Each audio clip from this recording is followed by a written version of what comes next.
మంచి కార్యక్రమాల మీద పేరు తెచ్చుకోవాలనుకుంటారు. కానీ ప్రభుత్వము కూల్చివేతల ద్వారా పేరు తెచ్చుకోవాలనుకోవడము అంతకంటే అవివేకము, అంతకంటే దుందుడుకు విధానము, అంతకంటే అవగాహన రాహిత్యము ఇంకొకటి ఉండదనే విషయాన్ని ఈ సందర్భంగా నేను ఈ ప్రభుత్వానికి మనవి చేస్తా ఉన్నాను. గౌరవ ముఖ్యమంత్రి రేవంత్ రెడ్డి గారు ఏకపక్షంగా ఈరోజు వ్యవహారం చేస్తూ మరి పేదల మీద ప్రతాపం చూపడము ఏమాత్రం న్యాయం కాదు. ఈరోజు మనం చూస్తూ ఉన్నాము పేదవారి యొక్క బాధలు, ఆందోళన, ఆవేదన. నేను గతంలో కూడా ఇక్కడ నుంచే ప్రభుత్వానికి సూచన చేయడం జరిగింది. ఎట్టి పరిస్థితుల్లో పేదవాడి ఇల్లు కూల్చకూడదని చెప్పి మీ ద్వారా ప్రభుత్వానికి విన్నవించాను. మా పార్టీ యొక్క స్టాండ్ చెప్పాను. మా పార్టీ నేను స్వయంగా చెప్పాను. మా పార్టీ నాయకులు కూడా పదే పదే పర్యటించడము, బాధితుల ద్వారా ఆందోళన కూడా చేసిన విషయాన్ని మనం చేస్తున్నాను. అంతేకాకుండా నేను స్వయంగా ముఖ్యమంత్రి గారికి ఉత్తరం కూడా రాశాను. 26వ తేదీ ఉత్తరం రాసి మీరు దయచేసి ఈ యొక్క విధ్వంసాన్ని ఆపండి, ఈ కూల్చివేతలు ఆపండి అనేటువంటి విషయాన్ని చాలా స్పష్టంగా నేను ముఖ్యమంత్రి గారికి వివరించడం జరిగింది.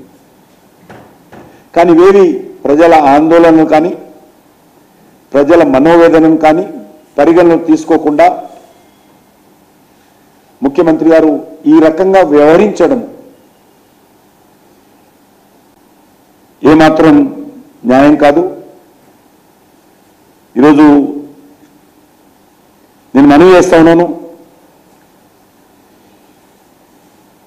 గతంలో ఉన్నటువంటి 10 సంవత్సరాల క్రితం అధికారంలోకి వచ్చినటువంటి టీఆర్ఎస్ పార్టీ కూడా ఇదే విధంగా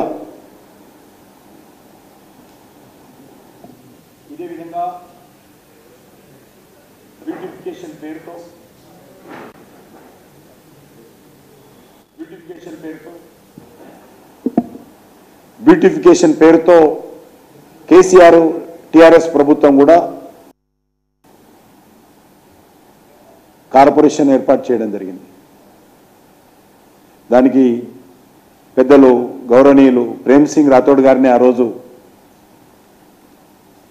మాజీ శాసనసభ్యులు వారు టీఆర్ఎస్లో ఉన్నప్పుడు వారిని చైర్మన్గా పెట్టారు. ఇదే విధంగా మార్కింగ్ కూడా చేశారు. కానీ ఆ రోజు ప్రజల నుంచి తీవ్ర నిరసన వస్తే వెనుకడుగు వేయడం జరిగింది. టీఆర్ఎస్ ప్రభుత్వమే దీనికి బీజం వేసింది, బ్యూటిఫికేషన్ బీజం. దీన్ని రేవంత్ రెడ్డి గారు భుజాల మీద ఎత్తుకొని ఈరోజు ప్రజల మీద కడుపుల మీద తన్నుకుంటూ ముందుకెళ్తా ఉన్నాడు.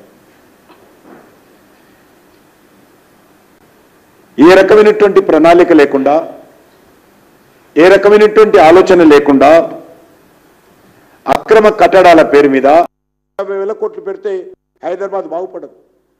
గల్లీ గల్లీలో డ్రైనేజ్ సమస్య ఉంది, గల్లీ గల్లీలో డ్రైనేజ్తో కలుస్తున్నటువంటి మంచినీటి సమస్య ఉంది.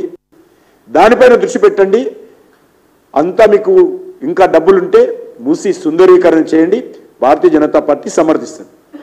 అంతే తప్ప ఈరోజు రాజ్యాంగం చేస్తే మాత్రము ఇది ఏ మాత్రం ఉపయోగపడదు. ఈరోజు మనవి చేస్తా ఉన్నాను, మీరు నిర్మిస్తామన్నటువంటి ఇళ్ల సంగతి ఏందో ఆలోచించారా? మీరు పేద ప్రజలకు ఇంకొక 2 నెలలైతే సంవత్సరం పూర్తవుతుంది. ఇంతవరకు ఇండ్ల మీద మీ కార్యాచరణ ఏంటి? ఎక్కడ నిర్మాణం కోసం శంకుస్థాపనలు చేశారు? ఎన్ని ఇళ్ళు కట్టబోతా ఉన్నారు?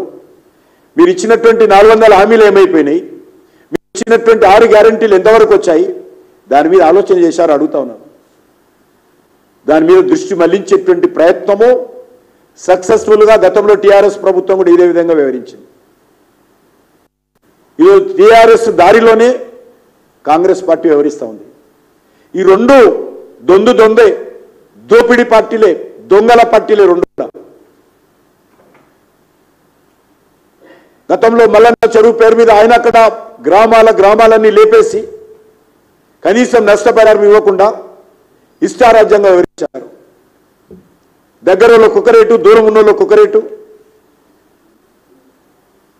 మరి భూసేకరణ మీద పేదలకు డబ్బులు ఇచ్చారు. అంత పచ్చిగా ఆయన వ్యవహారం చేస్తే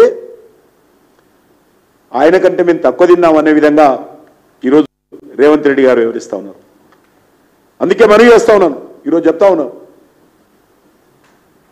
నిజంగా హైడ్రాకు సంబంధం లేదు. హైడ్రా ఒక భూతంగా చూపిస్తున్నారు.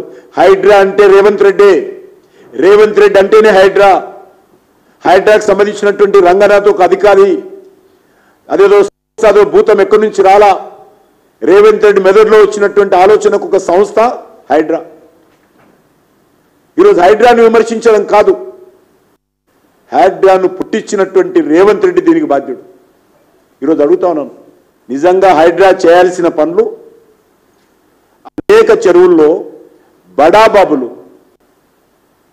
పెద్ద రియల్ ఎస్టేట్ కంపెనీలు, పెద్ద రాజకీయ నాయకులు, పెద్ద వ్యాపారవేత్తలు ఎవరైతే ఫామ్ హౌజుల పేరు మీదనో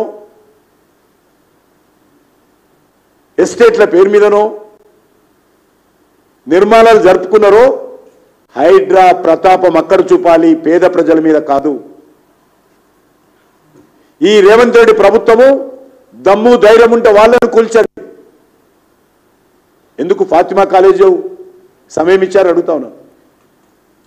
ఎడ్యుకేషన్ ఇయర్ అన్నారు. ఎస్, ఏదైతే మీకు ఇల్లు కూలుతున్నారో వాళ్ళ పిల్లలు కూడా అక్కడ కనీసం అక్కడక్కడే చదువుకుంటున్నారు. వాళ్ళ విద్యా సంవత్సరం పోనా ఎక్కడో నువ్వు తీసుకుపోయి ఎక్కడో హయత్ నగరో లేకపోతే చౌటుప్పల్లో మీరు ఇల్లు ఇస్తామంటే ఆ పిల్లలు చదివేమైపోవాలి? వాళ్ళకి విద్యా సంవత్సరం అవసరం లేదు. పేదవాడికి ఎంఐఎం నాయకుల సంస్థలకు విద్యా సంవత్సరం కావాలి. ఎందుకు ద్వంద్వ నీతి అడుగుతా ఉన్నాను.